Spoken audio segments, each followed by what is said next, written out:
Well, yeah, good morning. How's everybody doing? Let's try that again. Doing good? Cool.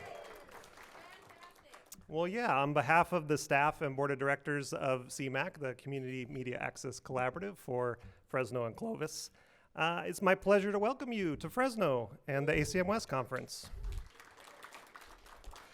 As Chris mentioned, I hope everybody had a really good time last night touring our media center. If you didn't get a chance to take a tour and you want to get over there, come find me at the end of the conference on Friday. I'll be happy to take you over. We're just about a mile from here, and I'll show you around. We always love showing off the space. I'm very excited about the next 2 days, and I hope you are as well. Conference is always a place where I really recharge my batteries and get excited and inspired about the work that we all do.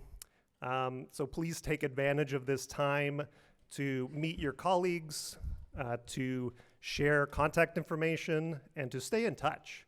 Because really that's key as we're doing our work, is staying in touch, learning from one another. And please visit with all of our wonderful vendors and sponsors. Their support makes this conference possible, so please check them out. This morning, we are fortunate to be joined by a local leader who has been instrumental in championing progress here in Fresno. Serving as the city's 26th mayor since January of 2021, Mayor Jerry Dyer has consistently demonstrated a commitment to uniting our community under his One Fresno vision. His tenure has been marked by initiatives that beautify our neighborhoods, revitalize our downtown, and invest in youth and senior citizens, efforts that resonate deeply with the values that we hold in community media. Before his mayoral term, Mayor Dyer dedicated 40 years of service to the Fresno Police Department, including 18 years as chief of police, making him the longest serving chief in the city's history. His extensive experience in public service reflects a dedication to the well-being and safety of all of our residents. And we are very grateful for his support in our efforts in CMAC.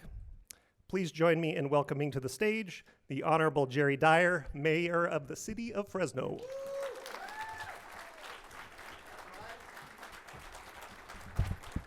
Thank you, Mark. Thank you very, very much. You were expecting some old-looking guy to come up here, weren't you? I mean, with all that time in the police department and 18 years as a chief, I'm just kidding you guys. Thank you all for allowing me to be here for a few moments this morning. And I'm a little bit overwhelmed with all the technology that I see on the periphery here. It's very good to see that in our community.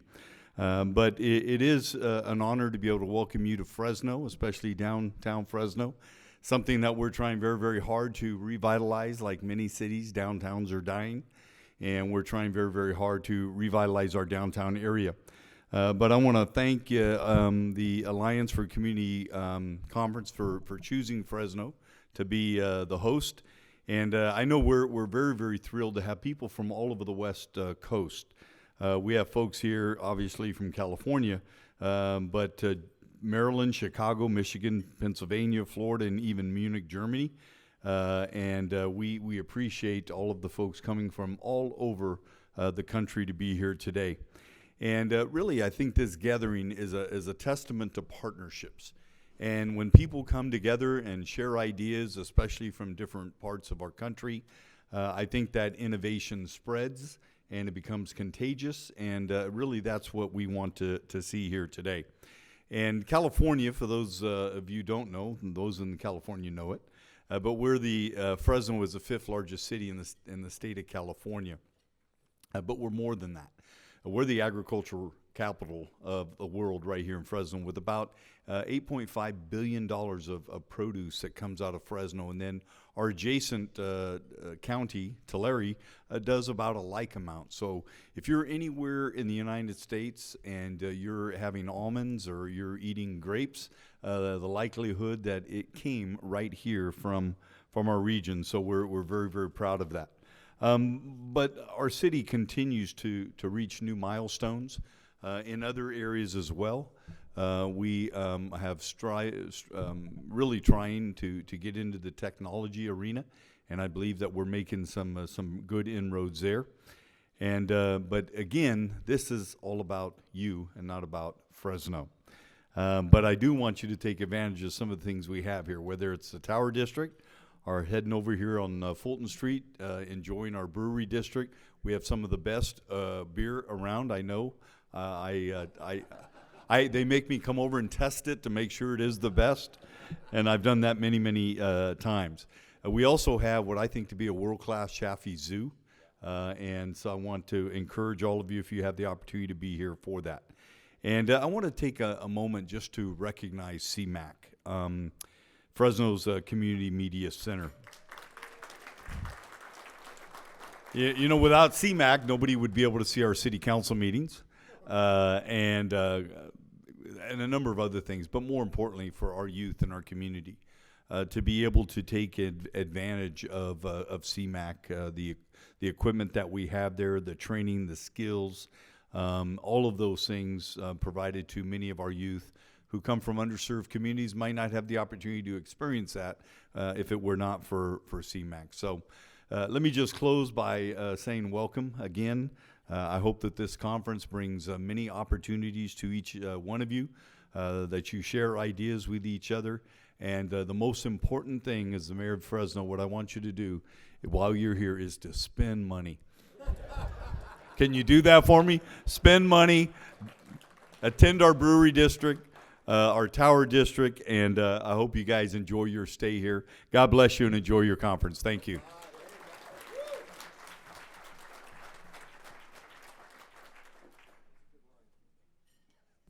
I'll just say it. Spending money. Okay. Thanks, vendors. No, go visit the vendors. They really do make this conference possible. Their support means the world to us. And they have all the tools you need. Let's see, I'm trying to think of things Jay would say. They're here for you. They have all the tools you need, really. They even have tools you didn't know you need. So go look at their booths, go talk to them. Other people I'd like to thank, I really want to get to this panel, so I'll make this quick, but other people I'd like to thank, the conference committee. There are a lot of hardworking people behind an event like this, and they're largely comprised of our board of directors. You'll see them, actually, you guys want to stand up real quick just so we can acknowledge you, real quick. Please, thank you. They work really, really hard. Another thing, we have a wealth of information in the great speakers that we've brought from all over the country. So pay attention. Take time during this conference. I know there's a lot of things going on back at the center. I know. But take this time. Pause, listen, take it in. I just got to promote the upcoming events. We have the Wave Awards tonight. We have another great panel with 6 of the greatest minds in our industry tomorrow. I'm looking at them right now. Okay. So stay tuned for that. And then, let's get to the panel here, shall we? Thank you, Cablecast, for sponsoring this first panel of the day. Thank you. I'd like to bring up our moderator, another great mind, if I do say, assistant professor at the College of Journalism and Communication at the University of Florida, Dr. Antoine Haywood.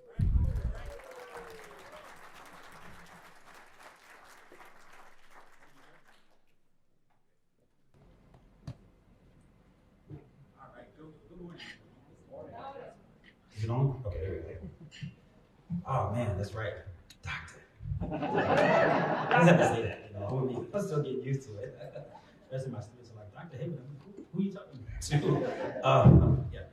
Good morning. It is wonderful to be here, and we've got a great panel for you to kick things off, to talk about the future of local news and what we all can do collectively to rebuild local news and seize opportunities, build some new strong coalitions.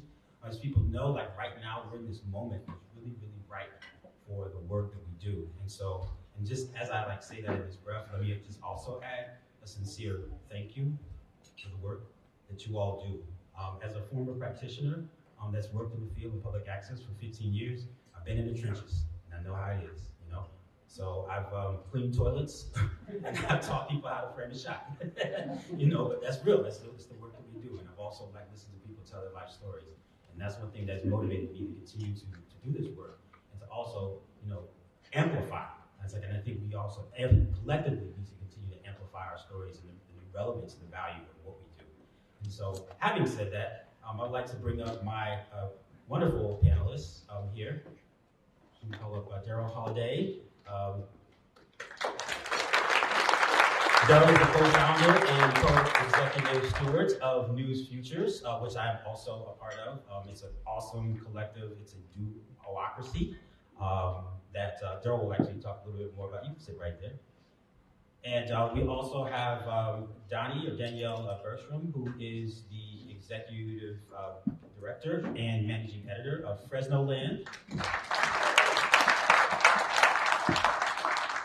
It's a wonderful organization that's doing some great, partnership work with CMAC, and so that's what we'll be hearing some examples about, what has best practices they have forged and what they're continuing to work on to build this connection between an independent nonprofit news entity that has started from the ground up and supporting lesson there with an operation like the CMAC. So, and then we also have Alma Martinez, right? So welcome. So Alma is the director of the Central Valley Journalism Collaborative, which is funding and supporting a lot of local journalism that's focusing on public service and community reporting here in the Valley. So one more round of applause. Thank you.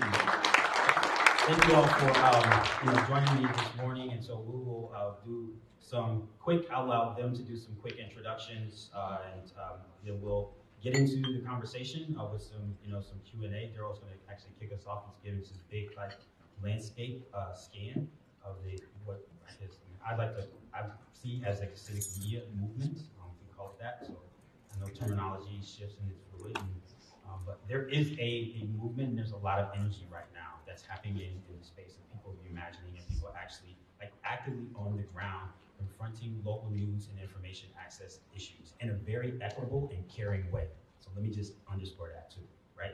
And so there's a lot of overlap between the work that we do as we know as practitioners and what other folks are doing. Unfortunately, traditionally, community media, as we know it, in journalism with a capital J, has had this gulf, right? And that journalism capital J is eroding. It's been doing that quickly. So, but there's a groundswell up that's happening to fill this gap. So we play a very, very integral role into that. So that's what we're gonna get all into the conversation. Before I forget, there is a breakout session after this with yours truly. And so if you want to continue to talk about participatory journalism and the future of local news, we got a little visioning activity that we'll do. Please join me for that session directly after this. So, all right. But with that, let's get moving and allow you to just go down the line and just give a little bit more about, just start with each saying more about your organization, your mission. Of course, y'all know I like to ask what's bringing you joy right now, so if you can slip that in there right quick too, I appreciate it. So, yeah, Daryl, please.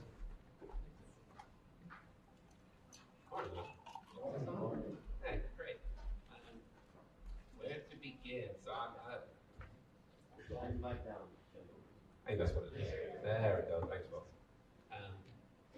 I'm usually based in Chicago, so it's really nice to have a winter that is not 5 feet of snow. So thank you, Fresno. My name is Daryl Holliday. I've been in the local news information space for 15 years or so. My first love was community radio, so that's how I came into this. I've had radio shows. I've worked with Prometheus back in the day. I've helped stand up Chirp Radio, the radio project in Chicago. But that led me into journalism, into news. So in that time, I co-founded a group called City Bureau, which is based in Chicago. A few other things, and we'll go into the whole biography. But lately, what I've been working on is this group of community practice called News Futures, and I'll talk a bit about that after I hand it off. But a big part of that, the goal of that group, is to create new alliances with people who work in broadcast, journalism, libraries, government, local people that are engaged in civic life and civic health of our communities, and finding ways to fund their work, fund working groups, bring together, like aligning on how we can, as peers, find solutions to the problems that we are seeing in our organizations and in the field in our work. And so yeah, I'll leave it. What's bringing you joy right now? Bringing me joy. I got a little 1-year-old daughter, and well, man, yeah, I know all the parents here are probably like, yeah, it's wonderful. She's learning to walk right now, and she's toddling around, and we have a blast. So yeah, every day has been quite joyful lately. Hey y'all, is this on? Hit the button. Hit the button. There you Oh, go. the actual button. Hey guys, I'm Danielle, or Donnie Bergstrom. I go by both. So I'm the founder, executive director, and managing editor of Fresnoland. We are an independent nonprofit newsroom based here in Fresno, and we've been around in a couple of different forms since late 2018. I'm a wayward city planner who somehow found my way into journalism, and I can go into how Fresnoland was formed a little bit later. But our focus at Fresnoland is really investigative news, explanatory journalism, and community-focused journalism. And we have five full-time reporters on staff, and they spend a lot of time digging through a lot of stories, talking to community members, figuring out the right way to get the narratives that are authentic to our community back into the media. And we have a lot of fun doing that. And what's bringing me joy right now, not to be a typical parent as well, but my daughter is learning how to read right now. And so I woke up this morning and I heard her in her room by herself just reading a book. And that's like, as a parent, just like one of the most joyful experiences. That is the best, yes. And my husband walked into her room and said, "You have unlocked a whole world for the rest of your life." And I just like wanted to cry here. That's a word, yeah. At 6:30 this morning. So that's what's bringing me joy. Can you hear me? Yes. So my name is Alma Martinez, and I'm the inaugural executive director of the Central Valley Journalism Collaborative. So we really have a big mission to protect, sustain, and grow local journalism here in the Central Valley. As you know, unfortunately, the Valley is like many places around our country. There are a lot of news deserts, and misinformation and disinformation has been rampant, especially in our very diverse communities. So we are a region about 7 million people. We are super, super diverse. I would say half of the population speaks Spanish. I'm bilingual. And then we also have a very, very diverse and growing API community and a Punjabi Hmong community, Punjabi Indian community. So we're really, really proud. So CVJC, what we really try to do, we protect, grow, and sustain journalism in two fronts. We are a funder, so we fund local newsrooms. Last fiscal year, we funded our local news partners at a tune of $750,000. So we're really, really proud of that, and we expect to grow that. And we also are a news publisher. So we go into communities, we partner with communities that do not have a reliable source of news and information. We partner with them when we start newsrooms. So we started our first newsroom in Merced. So if you go to the mercedfocus.org, that's our first newsroom. And I'm so happy to announce and just shout out to my team, because we will be starting a new newsroom in Modesto, the Modesto Focus, so we're super proud of that. At the moment, we have 6 reporters and 2 amazing editors, so our team is growing, and we're just, again, so proud of it and just proud of partnering. And we know, as many of you guys know, we have so much more to do with so many less resources, so for us, collaboration is key. And I'm just excited to talk about that. And what brings me joy? Being here with you, knowing the realization of where we are in our country right now, and knowing that there's a lot of like-minded individuals that want to really forge ahead and make our communities brighter, more resilient, and really looking forward to what the future has as a group. So thank you for being here. Thank you. And I need to give my little joy piece in here. So, of course, I'm the proud father of an adorable 7-year-old. I got up 6 a.m. this morning to watch a performance stream live. And then also, bringing joy with being here with you all, it always brings joy. Y'all my tribe. And, but I'm going to add to this, I think a lot too about, what's bringing me joy in this moment right now, what Alma is saying, where a lot of community engagement and healing and repair is needed, and supporting one another, especially those who are oppressed, going into the classroom. That right there brings me joy. Being in the position, I worked so hard to get to PhD and to get to my position, but to turn around and get into the classroom, you have somebody that's representing, the power of community media and preaching the gospel. Just FYI to a lot of aspiring. They're aspiring young people who care about community, and so it's good to pass knowledge on in ways that we can. So. Shout out to my students back at UF. All right, let's get on to so Daryl. What I want to we'll have a little conversation. Go a little bit deeper up here, and then we'll flip it over to you, so you all can we definitely want to make sure we get time for Q&A for any kind of thoughts and inspirations that people might have. So to share with our panelists. But I asked Daryl to join us today because Daryl's been just involved, has worn many hats. On the scene, as he's alluded to, and but I wanted him to give us kind of a chart of course, this like a broad view of what so what I've been calling the civic media movement, and I use the term movement because there are principles which are manifested through the News Futures Collective that people are organizing around, and to actually make local news participation, production, and access more equitable, right? So if you can just kind of touch on some significant, what's from your experiences, factors that have contributed to the recent development of projects that are charting new pathways for local news. Yeah, sure. Yeah. I'll try and give that a shot. Maybe I'll begin by saying, to me, this growing civic media space within local news, I think is the most ideologically aligned part of the news industry that with this group, with community media centers, with public access. And I say that because the values are really around civic engagement, right? It's about participation. It's about, like I said earlier, civic and community health. The local news and information space, the journalism space broadly, I think has undergone a pretty large shift and still is. When I got into this business maybe 15 or so years ago, it was all about investigative journalism. Investigative and in a lot of ways national. Within several years of that, it began shifting to local. And I come out of the local context, right? I was a beat reporter, I was a street reporter, right? I come out of a local newspaper setting. So my interest was always the ground level is where it's happening in local communities, with local governments, with people solving problems in their communities. The civic media field, in a lot of ways, is about that. It's about producing and promoting high quality information, but I think this is important, that works with people to enable them to solve local problems.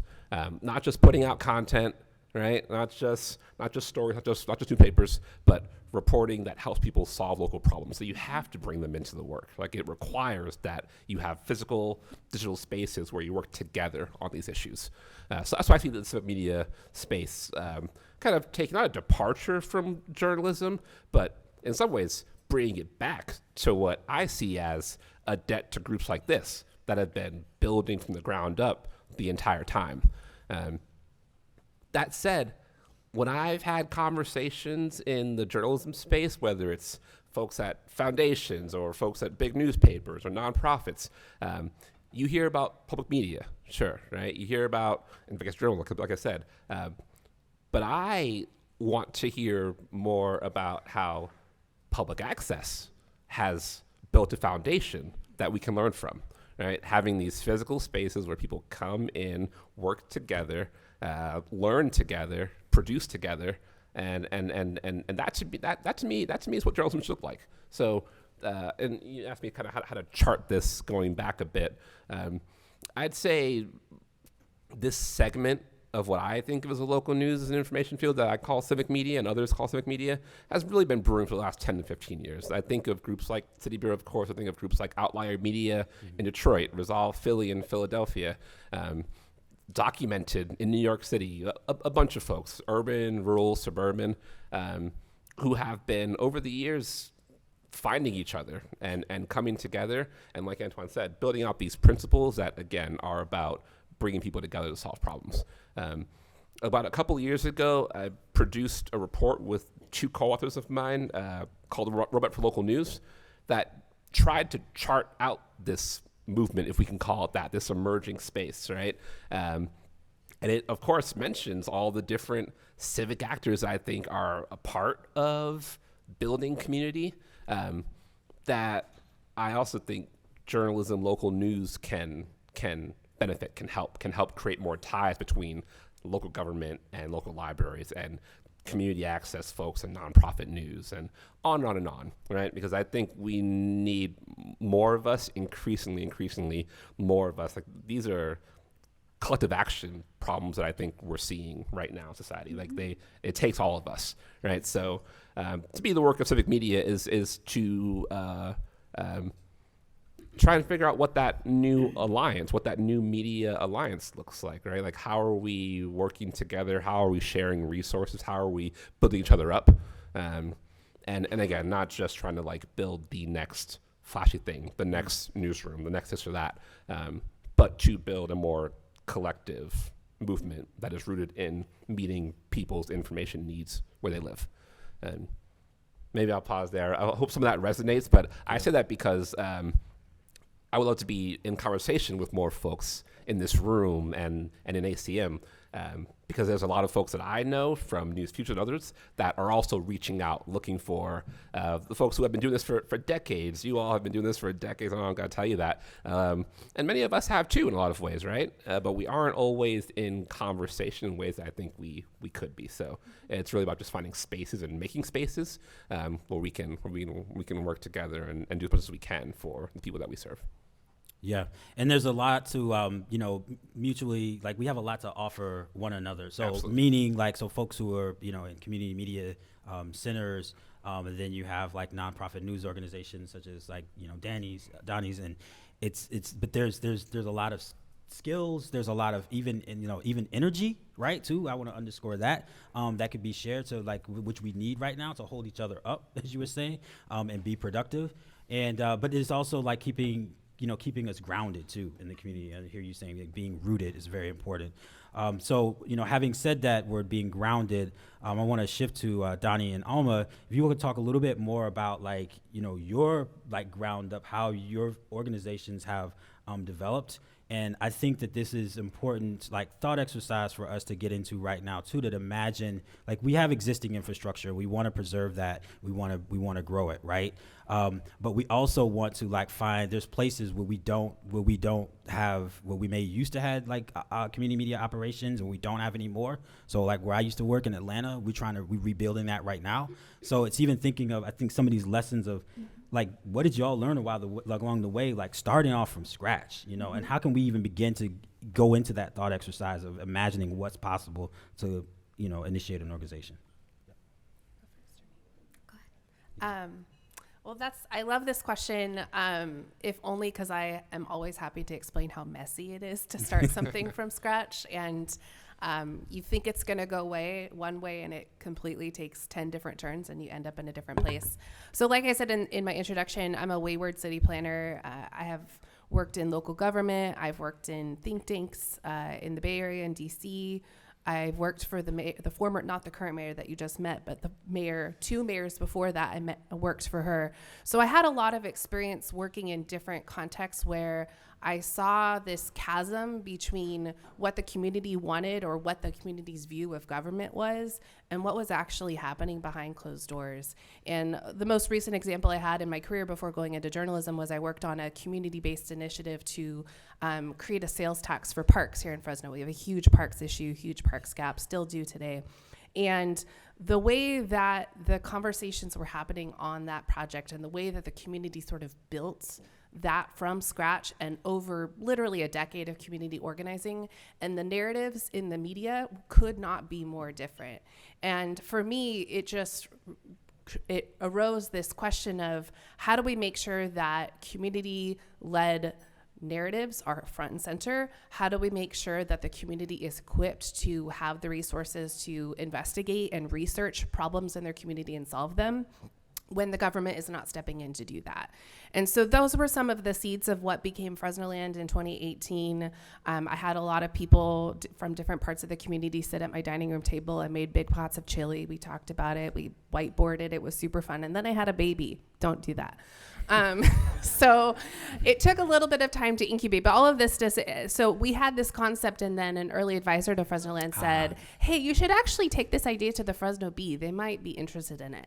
And, you know, they're in a weird space. They're, you know, financially not doing great. Just pitch them. You should see what happens. So right before I had my baby, I waddled into the office of the executive editor at that time and sort of gave a pitch, and surprisingly he bit. And so we made this plan to launch Fresnoland within the confines of the Fresno Bee, which is our largest legacy-owned paper here in Fresno. It's part of the McClatchy network.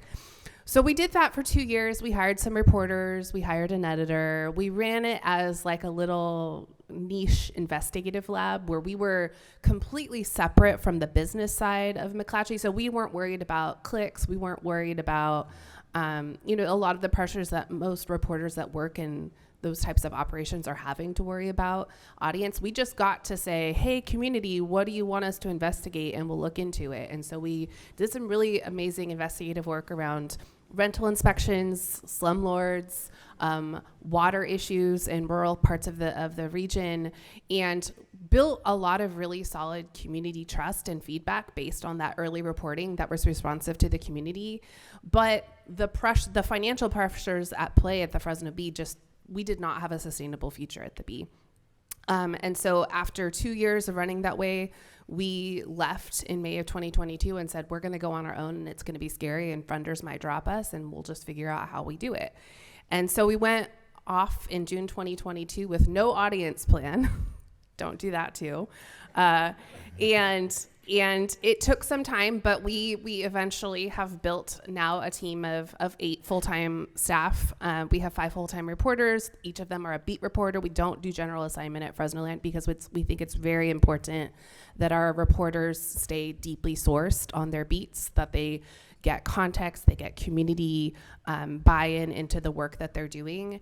And so we've built out this really now community cherished operation. And we did an audience survey last fall and got some really amazing feedback on the trust that we've built in our community, which is something that we're really proud of. I feel like there was a second question in there that I forgot. Oh. Or was that it? Just how'd you build this? Yes, how'd you build it? Okay. I mean, then we can transition into like lessons learned, because I think you all want to talk about that too, with like also more specifically with your partnership with CMAX. So. Yeah. So some of I think I probably shared some of the missteps that we had along the way, but I would say when you're building, talent is always going to be something that when you build something from scratch can be really hard to do.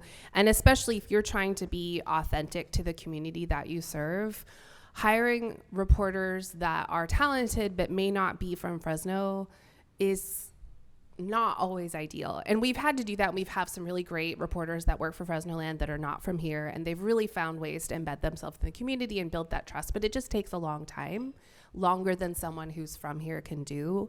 And so that's been figuring out how we bridge the talent gap of local talent is something that we're constantly working on. And so when we started realizing when we opened up positions that no one local was applying, we went to Fresno State and said, well, can we host some interns?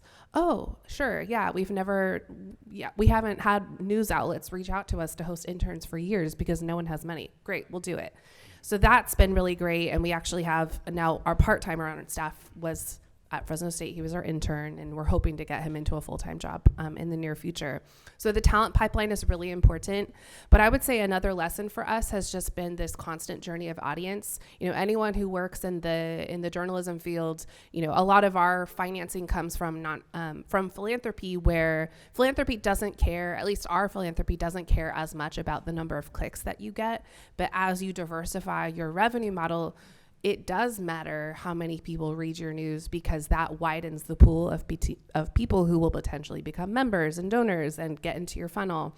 And so we've had to figure out how to balance this need for depth, community-centered coverage that's consistent and daily with our with the financial pressures of wanting to widen our audience. And I would say it's a constant juggle. We don't always get it right. Some weeks we have 7, 8 stories and there's just a lot going on in the news. And some weeks we'll have to tell our reporter, hey, we're going to hold on this story because we think it needs more community voices. It's a conversation I had with my editor this morning. Hey, we're holding on the story that was going to go today because it needs more community voice in it. And so those are the trade-offs that we're always making and figuring out.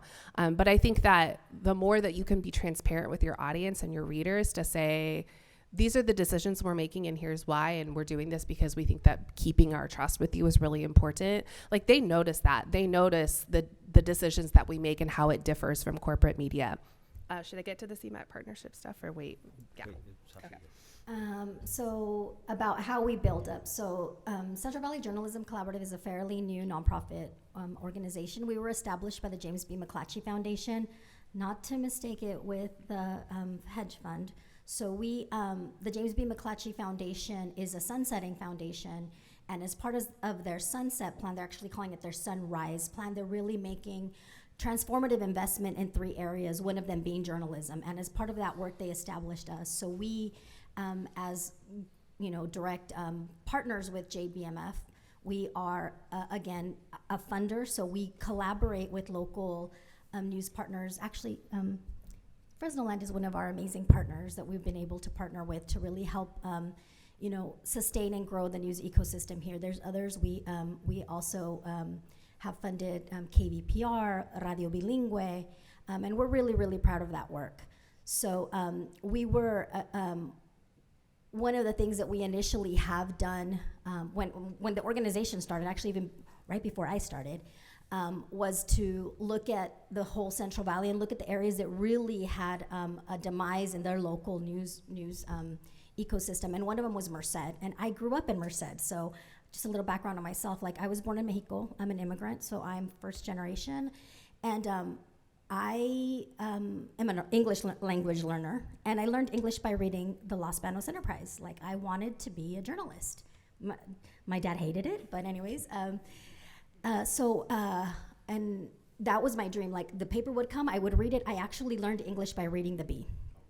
And, the Los Banos Enterprise. So when, I went to college, I'm like, okay, I want to be a journalist. And my dad's like, no, you're not going to go to college. And then this amazing opportunity opened up to work at Radio Bilingüe, which is public radio. So I'm all about public media. Public media is very, very near and dear to my heart. So again, I was a environmental health reporter. I was there for 12 years. I covered, farm worker issues, labor issues, our ag issues here in the Central Valley, which are really, really, really affect everybody across the country. Again, I was their first environmental health reporter. Shift forward, this opportunity come back to journalism. I did a little stint in public affairs. Don't hate me.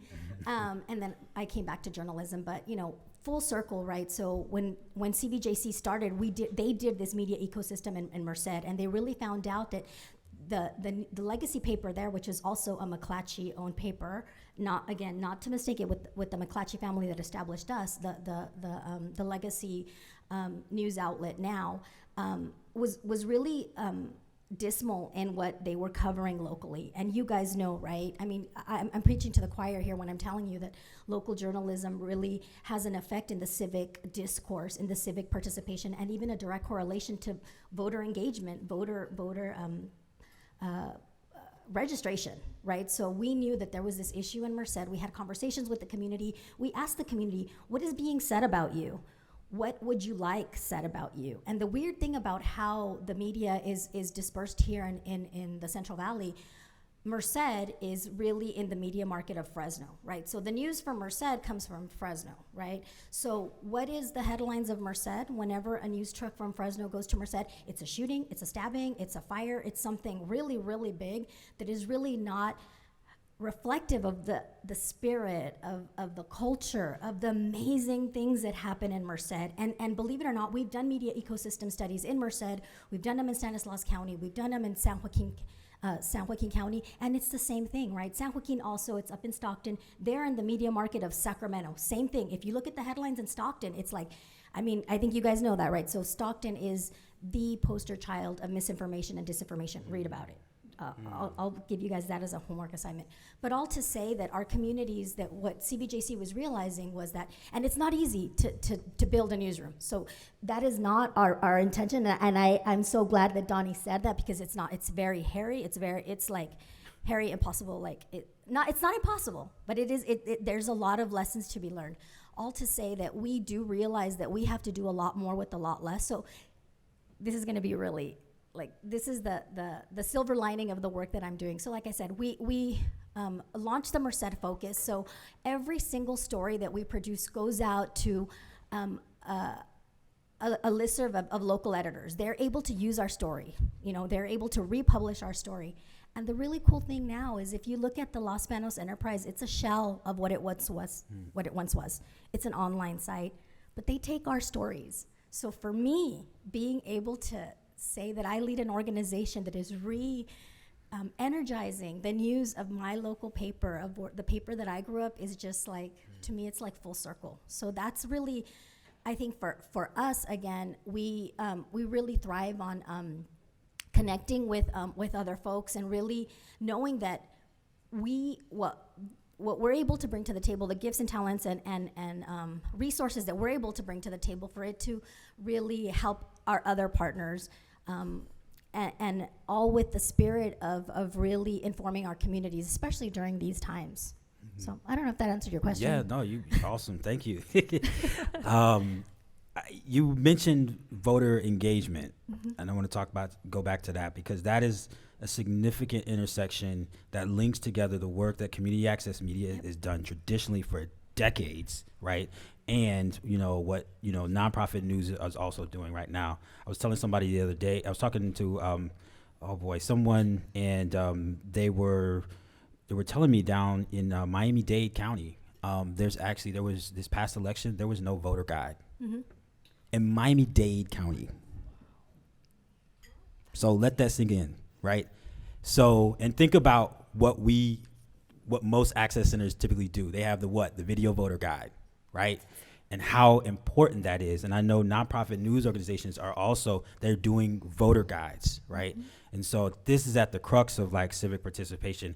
And so I just wanted to flag that, because I know that's one concrete thing that you all have done in partnership with CMAC. So, so if you all could talk a little bit more about that, and then other programs that you all are developing through that partnership, because it's helpful, because I think it'll give some ideas, hopefully inspire people in the room of how they can maybe forge some partnerships. Yeah.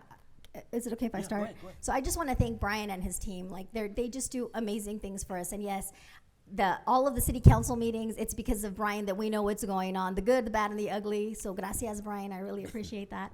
But also, this last election, I mean, you guys know everybody was like looking at, big congressional races. And one of them was actually here in the Central Valley. So it was the race between Duarte and Adam Gray. So it was really, it actually captured a lot of attention. So we were able to have a candidates forum. And in partnership with Brian, we were able to broadcast that live. And what was really, really cool was that media outlets were coming to us. We want to rebroadcast, and one of that was C-SPAN. So that like really put us on the map, and it was because of the work that Brian and his team did. And I just want to say, the work that you guys do is so important, and I think there's just so many opportunities for connections between what print journalism does, what broadcast radio journalism does, and television. And I think this is the opportunity, right? And I like saying that we're a nonprofit organization, because I mean, and I was talking to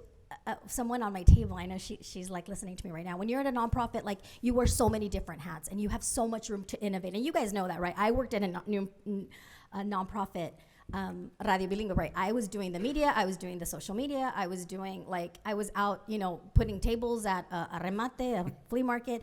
I mean, we got to do it all. But I think right now we have the opportunity to really innovate. How can we really expand what we're doing, splice the information, and get it out to different people? Because we are living in places that do not have access. So I just want to say gracias, Brian, and I would love to continue looking at other possibilities of expanding this partnership. So Also, shout out to CMAC. When you spend a lot of your time covering local government, you sometimes feel like you're going crazy. And then I talked to Brian and Kyle and the staff at CMAC, and we're like, oh, we know that weird thing that one supervisor said at that obscure meeting. I'm looking at Kyle. Yes, we see all, and so does CMAC. So Fresno Land does a voter guide every election season. We have a lot of fun producing them, but they're very policy forward, deep, long explainers that can take a lot of time to trudge through. And Fresno is a very young city. I don't know what the latest stats on our median age, but it generally hovers around 30 to 32. So we're a very young millennial Gen Z city. And so 2,000 word explainers that are deep on policy are not always going to hit with our audience. Mm-hmm. It's important. You need the receipts, but people don't always read the receipts. Right. So we've been watching what CMAC's been doing in video creation and vertical video for TikTok, for Instagram Reels, and for YouTube Shorts, and approached Kyle to see if we could figure out a way to translate some of our election guide from the November election into vertical video. And they took on the challenge and did a freaking amazing job of finding really interesting ways to tell the story of a public safety tax in Clovis, or a new supervisor for District 3, which is the district that we're sitting in. And it really reached a new audience that we had not necessarily reached with our voter guide. So we saw a lot of audience expansion. We got a lot of really positive feedback, and it's definitely creating a template for us to move forward in terms of how do we leverage our content into audiences that we haven't been able to reach. Fresno Land does our journalists do a lot of great research and writing, but they are not video producers. We don't hire journalists with that expertise necessarily, and so we're looking to CMAC in the future to continue to figure out how we adapt to video in particular. So that's one partnership. I will also say we this last summer we hosted a civic journalism fellowship with Fresno City College, and worked with 10 fellows in the community to identify a story of their choice and help them report it. And one really clutch thing that CMAC did was help translate a lot of the storytelling and reporting that those fellows had did into videos that will then go up on YouTube. And that's a really important piece of storytelling that, again, Fresno Land, we can help with the mechanics of journalism. We can give editing feedback. We can direct the reporting, but the translation of that into video is really where they shine, and really appreciative to them for that. I'm glad that you mentioned that. So tech expertise is a theme that has come up like consistently in my research that I've been doing, for over, starting with the, PEG Access Media COVID, the study that I did with Dr. Ofterhide at American University and Maria Sanchez Santos, was that was one point that a finding that came out of that study. And we're continuing to hear that. So all the way up until more recently, I have to give a shout out to the Community Media Alliance Working Group that's a part of News Futures.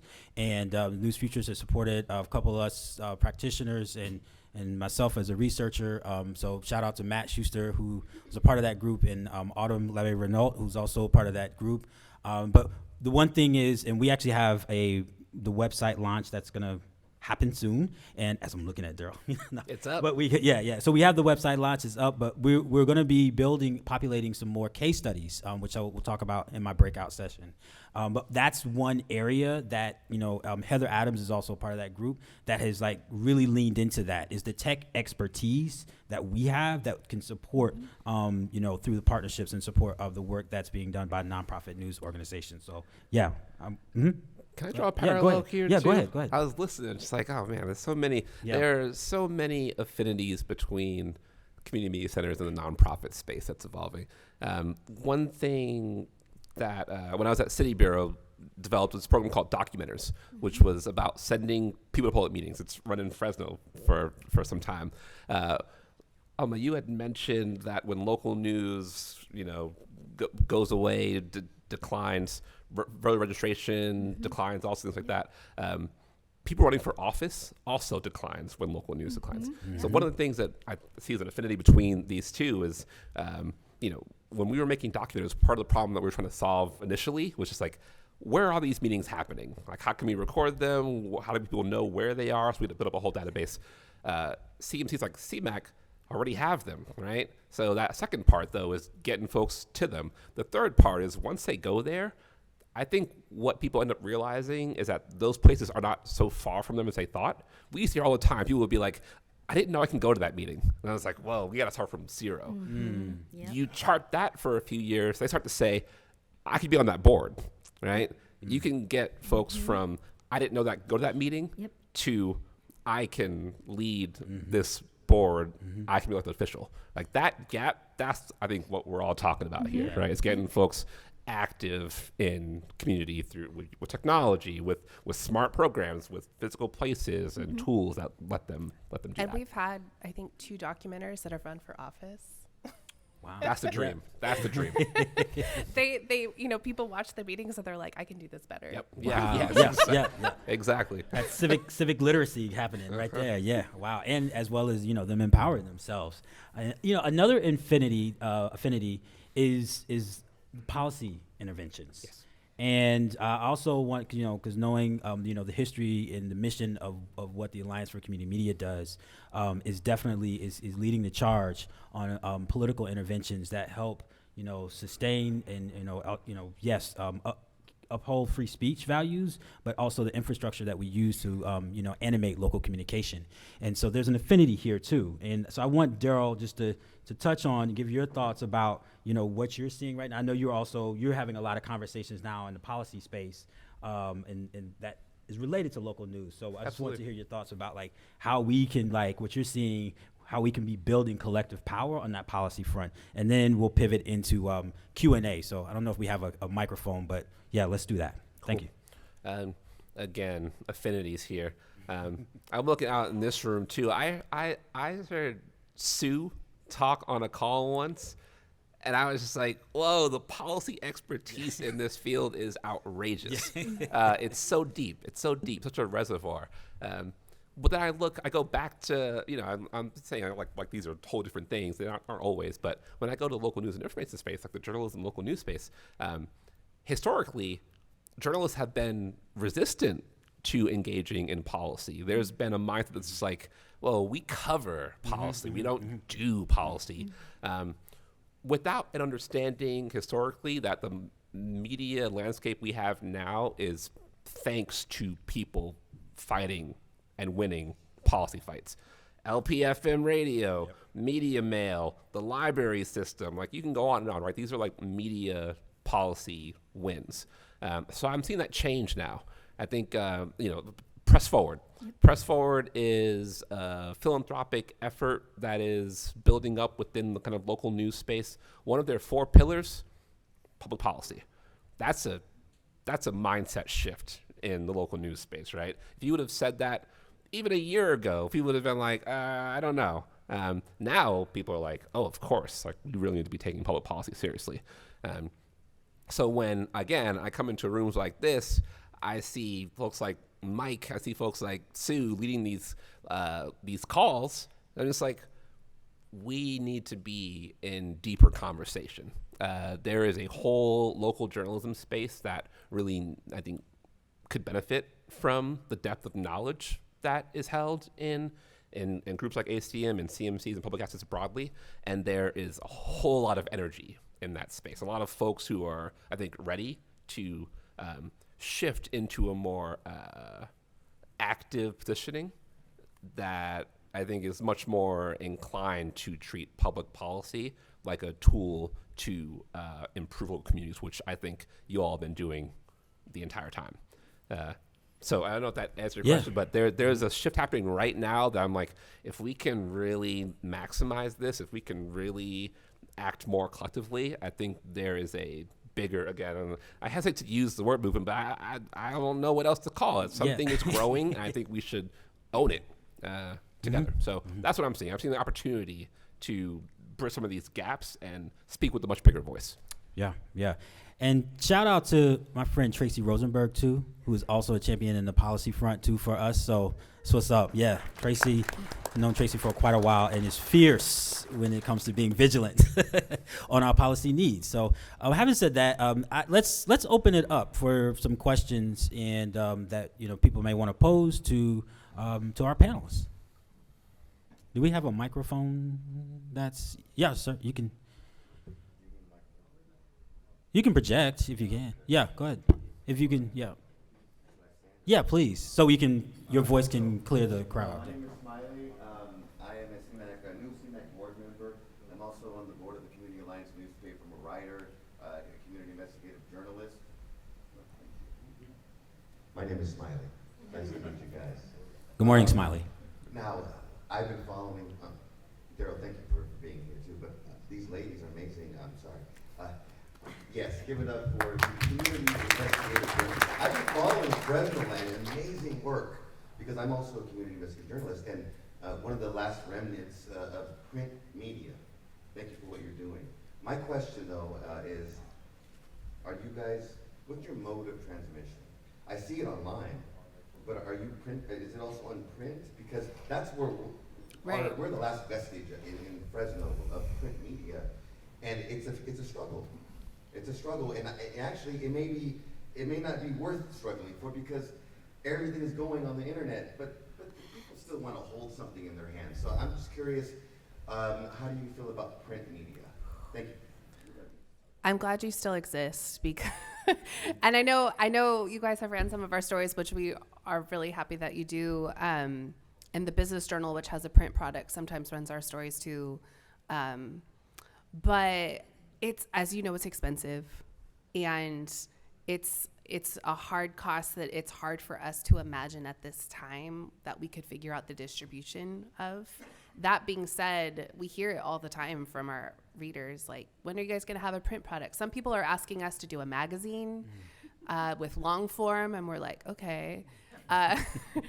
But that being said, there's been a lot of innovations, especially in the community and media space, to do, really short form zines. I've seen some really great zine work here in Fresno, flyers that you can just, paper around different neighborhoods. So we're always open to it, but the hard costs are something that is just, I don't know how you get around. Maybe we can have you guys put stuff. Totally. Let's talk about it.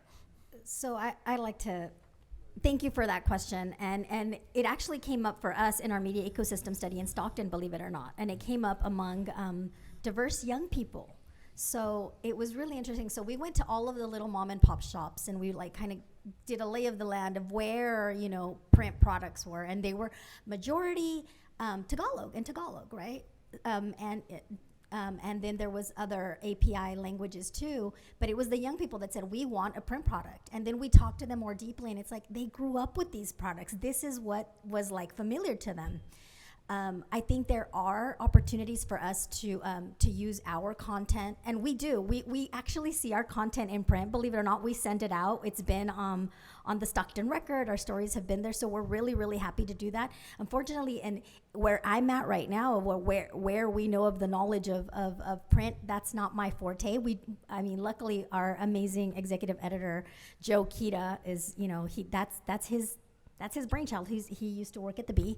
It's not something that we're thinking about doing immediately, but let's talk. I think for us, again, innovation, collaboration is really key. And how can we really be where communities are, really address those issues where communities are? So let's talk. I think it's important. Gracias.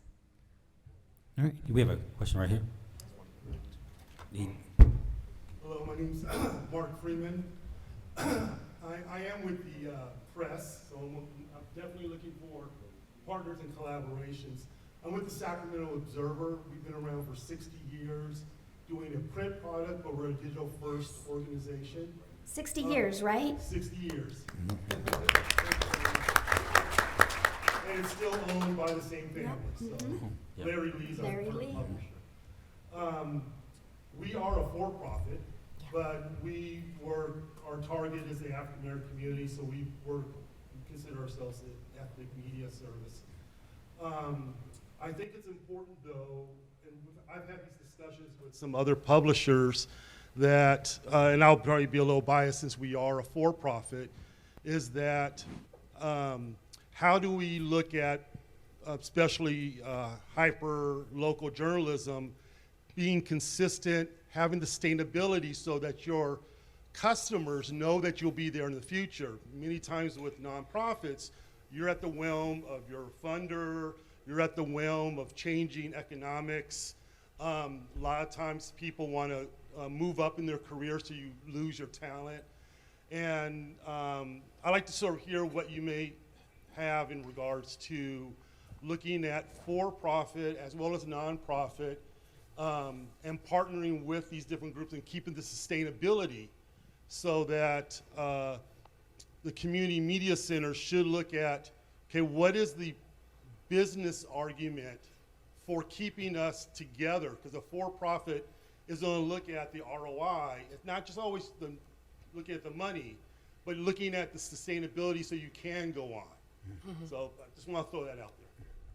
So that's a great question. I don't know if I could chime in, but we do partner with our for-profit media partners. Like I said, our distribution list, when we write a story, goes out to everybody. And we are actually partnering with Larry Lee on our health equity reporting lab, right? So we're like splicing our content to not only make it text, but also make it audio. So I think there's a lot of room for collaboration, especially, I mean, we know that, you know, this is a business. Unfortunately, like, we are for nonprofit, but we do have to keep the lights on. So there are, you know, when we have a staffer, you know, there's benefits, especially in the state of California. It is so expensive to hire in the state of California. It's very expensive. So we do realize that when one reporter from, you know, even a for-business profit is gone, that coverage is gone, right? So what we hope to do is being able to augment, at least with the news that we have, and being able to help them there and look for other innovative partnerships. Like I said, our health equity reporting lab, we're like at the cusp of like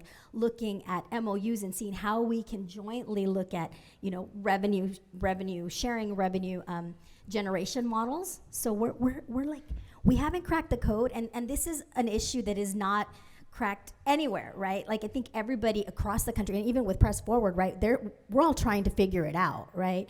But I think where, again, I think that the homework for all of us is like, what innovative ways, what ways can we come up? What can we rapid prototype and, you know, put it into effect? Does it work? Does it not work? Do we keep going? I think the time is now. The time is right for that now. But thank you for that question. Oh, awesome, great. And like I said, kudos to Larry. And I was at your 60th anniversary. It was amazing. So felicidades. It's just, you know, hands down to you guys. Thank you. There you go. A takeaway in real time happening right there. So we accomplished that. If I could just add, yeah, go ahead. Yeah. So the sustainability question, as a relatively newer nonprofit news organization, is the thing that keeps me up at night, literally every night. Because we've already seen in our short time as a nonprofit philanthropy come and go. And we know that that's just going to happen. And especially with the uncertain federal landscape, a lot of philanthropy is going to go to solving immediate needs around losses in healthcare, losses in affordable housing resources, immigration, all great. Journalism's usually going to be on the chopping block in a lot of those instances. And so we're very aware of our precarity as an organization that I think about 90% of our revenue comes from philanthropy at the moment. Not a great revenue split. So for Fresnoland, we're looking to a lot of folks like The Observer that have pioneered live events, sponsored events, built the trust with your community to build solid membership models. And so we've made a lot of progress on membership. I think we had, a 60% jump in our members last year, which is really great. We've had some partnerships that have allowed us to do that, but it's slow growing. So us going from 10% reader supported to 25%, that's a few years that's going to take to get there. So I'm with you, man. Let's keep talking about this because it's slow work. Scary. Yes, Marty in the back. Hey guys, Marty Anaya, Pacific Coast TV. And I know I got a two-parter here, and I think you've touched on it a little bit, both of these questions. But the first one is, as you sample your viewership, your readership, are there types of things that come up in terms of what they want to see covered? Do they come in certain buckets that maybe some of the things that we haven't thought of before that you found, oh wow, we need to do more X? Like, we all know people like their local sports. That's probably obvious everywhere you go. But what are the ones that maybe we don't think of or that we don't kind of visualize? And then the second is, and I know we touched on it just slightly, but how do people want this information? I mean, we can throw a newspaper on everybody's doorstep, and I'm sure those of us who like to have a physical thing in our hands, some of our old school folks like me, that's great, but how do people want to digest this information? Are you sampling them, and what are you finding?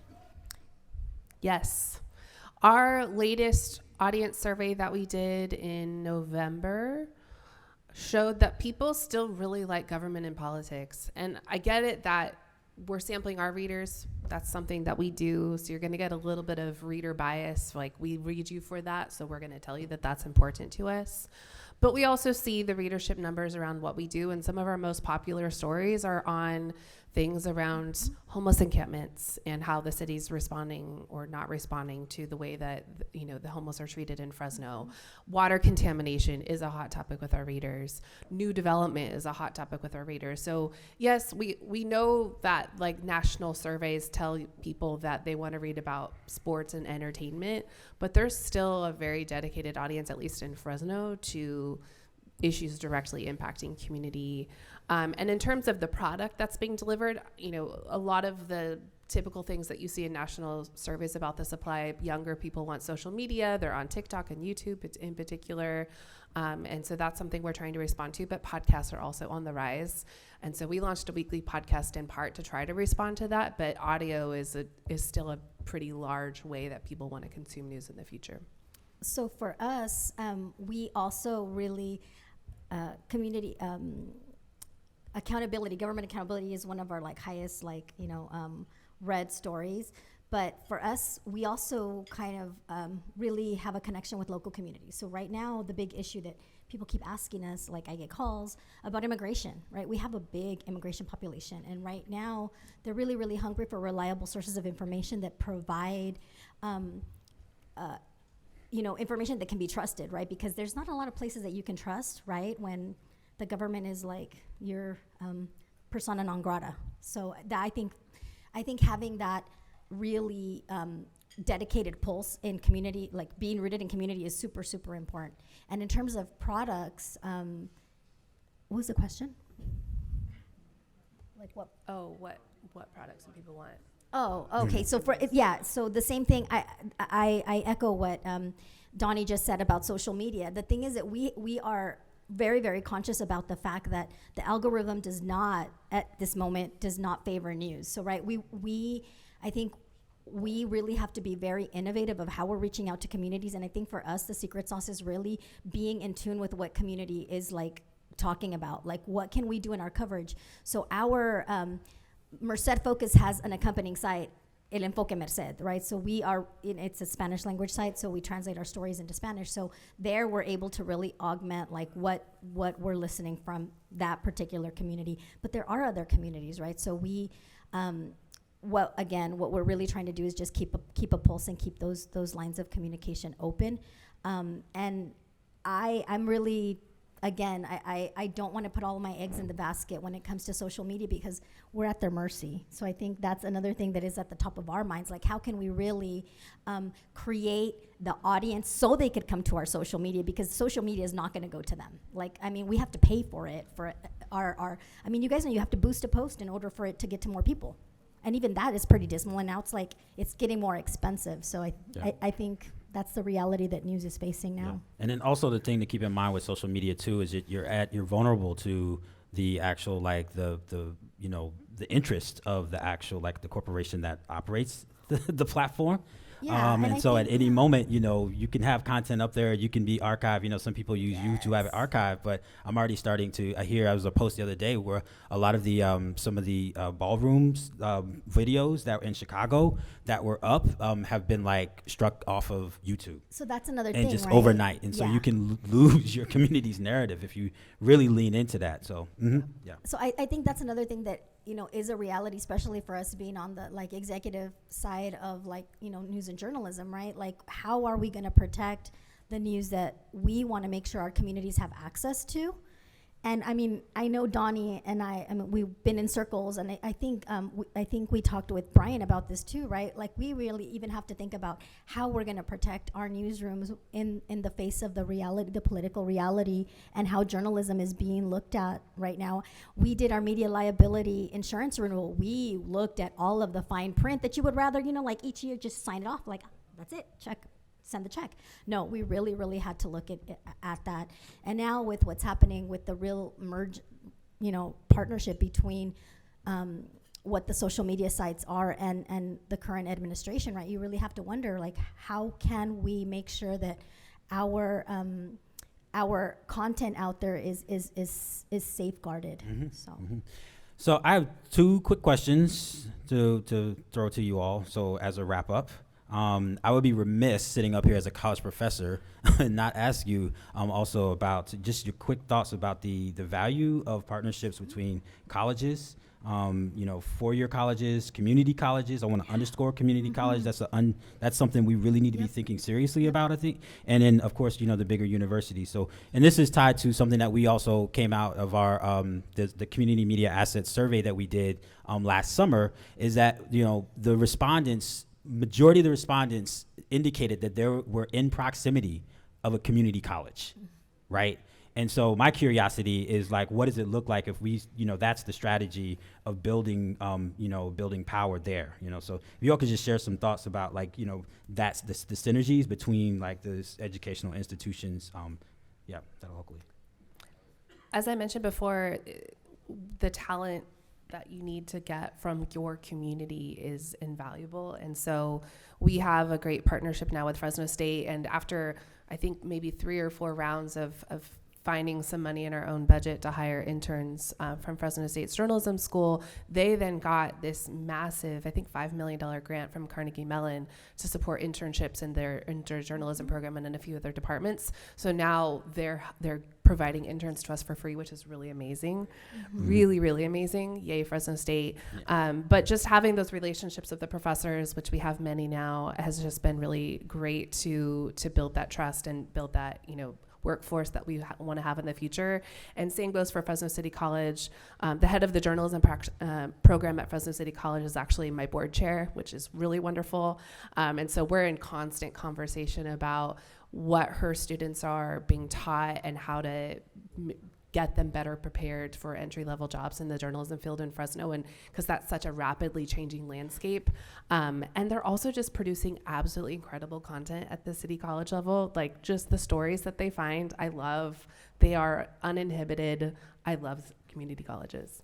So for us, we're partnering with Modesto Junior College in our new newsroom, and they actually received a $1 million endowment to start their journalism program. So we're part of their advisory committee. So we're super, super happy about that.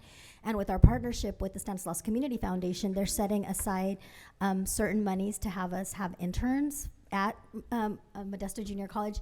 And what's really just, for me, just so hopeful about city colleges that is a microcosm of what we are here in the Central Valley, and it's really responsive to the biggest issue that journalism has nationwide, is how it's being representative of the communities that they serve. So really, for me, the secret sauce is the junior college system. So we're super, super happy to partner with them, and we're looking at ways to partner also with Merced College. So, and then with Fresno State, we just launched our San Joaquin Valley Health Journalism Fellowship, and our reporter, Tim Sheehan, which I'm super, super excited, he just started with us. He's gonna be working with a Fresno State student that's gonna be doing data research, a data journalism student, and that's gonna be a model that we wanna replicate throughout our operation. So we're like rapid prototyping as we speak. So super, super excited about that. Yeah, and what's special about community colleges is you get the higher probability of people who are coming from the local, right? And same thing with like state schools, so like the land grant, University of Florida is a land grant university. Most of my students are from the state of Florida, which is different from some of the larger schools, where you have a lot of like transient, you have people come in, they do their 4 years or whatever it is, they do their time and they get their degree and they go wherever it is in the world. And that's great. But it's like, we're the people who have this unique investment Yeah. in the local. I think that there's something, there's a special Yeah. ingredient there. So we're kind of thinking about it. I don't know if you guys have ever I used to be in the healthcare world, and in healthcare, they want to grow their own doctors, especially here in the Central Valley. Mm-hmm. So we're kind of taking that concept to the newsroom. Like, we want to grow our own journalists because they're going to come back here. Like, let's say they leave for a couple of years, but they're going to come back and they're going to really serve the communities. So that's what we're banking on. Yeah. Growing our own. Growing your own. Yep. Growing your own. Growing power. And let's wrap on this. So it's a final question, and then we'll all, we'll go into our breakout sessions. And because it's coming up on, what do we got now? We got a little. We get 10:30 is the time for the next sessions. I would like for you all to just give parting thoughts in terms of like what it is that's crucial for us to remember right now, pay attention to, and care about as we navigate this like exciting new future. And I want it is exciting. There's a lot of possibility despite all of the threats and challenges that we see when we open up social media or turn on CNN or whatever it is that we look at. So yeah, if you can just share some parting words that can give us a little inspiration as we close.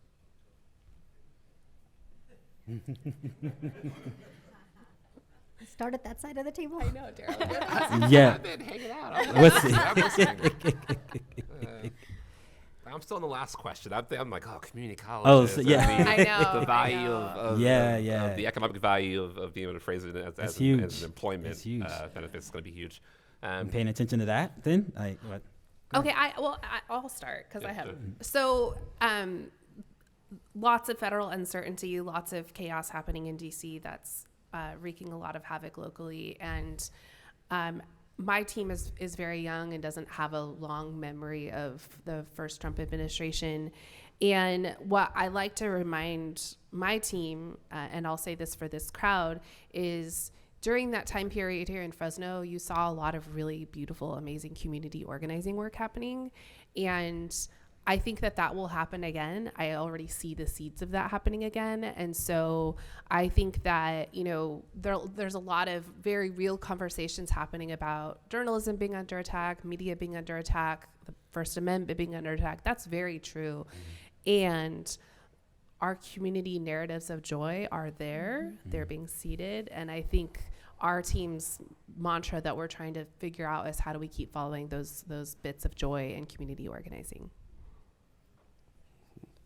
I think for us, if there's anything that I would leave you with is just to be rooted in community, right? I feel like the headlines nationally are like definitely hard to avoid, but what happens in your community, what happens in your neighborhood is local, right? So I think we really have the opportunity to engage our communities in a way that we haven't before.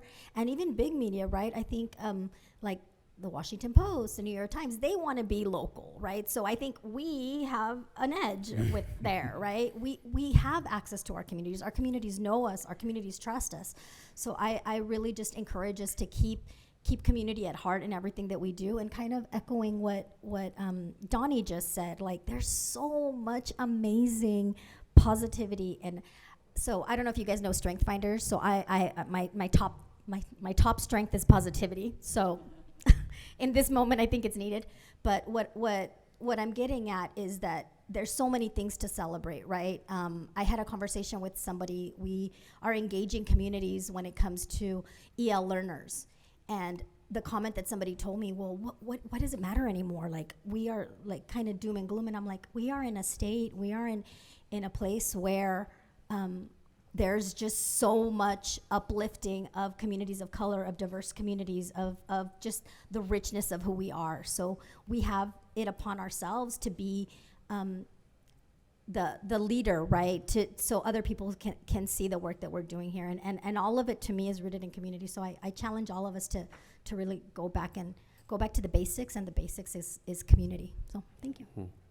Yeah, I think I'll echo that. I think the trends over the last few decades have been towards the national news, national headlines, and also towards like away from membership in institutions and in local membership in local civic life. And I think this is a perfect moment to reverse that. Yep. Like you're saying, we've been here the whole time, right? People are going to be looking for us. I think they're going to be like, well, I'm not sure I really want to be listening to the New York Times talk about what's happening in my community. Who's doing this for me locally, and that's community media centers. So I think, yeah, we stay rooted. Yes. We listen to folks and we bring them in and we get to work. Yeah. And this is an ideal time, too, for, if we can imagine, the Marvel universe coming together, and we play a role in that, right? And there is a Thanos out there. I'm not saying necessarily it's a person. It could be actually a collection of ideologies, right? But there is a Thanos that we've all named. It's community. But we are the community, though, Yeah. you know, that Yeah. we have our own superpowers, right? And, you know, Access Media has its superpower that can bring in with the nonprofit news, right, the digital folks. So let's bring that all together. So let's bring our hands together. Thank you for our panelists, Daryl, Donnie, and Alma. Thank you all so much for joining us today and just sharing your wisdom. So, all right, the breakout sessions begin at 10:30, and we'll see you. Enjoy the rest of the conference. Thank you.